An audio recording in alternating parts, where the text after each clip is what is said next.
தமிழ் சொற்களின் ஒரே உருவமாக திகழ்ந்தவர்கள்தான் மக்கள் திலகம் எம்ஜிஆரும் நாட்டிய பேரொளி பத்மினியும்.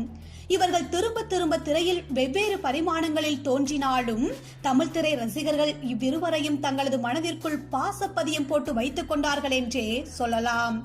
காரணம், எம்ஜிஆர் பத்மினி என்ற இந்த இருதுருவ நட்சத்திரங்களின் நடிப்பு உயரத்தை அவ்வளவு எளிதில் வேறு யாரும் தொட்டுவிட முடியாது என்பதால் தான்.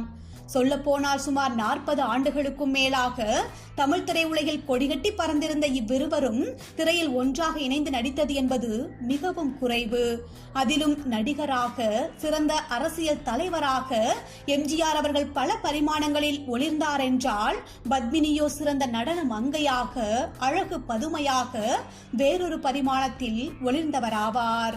இவ்விருவரையும் ஒப்பிடவே முடியாத சூழல் திரையுலகில் இருந்தாலும் இவர்களுக்குள் இருந்த அண்ணன் தங்கை பாசம் என்பது அளவிட முடியாததாக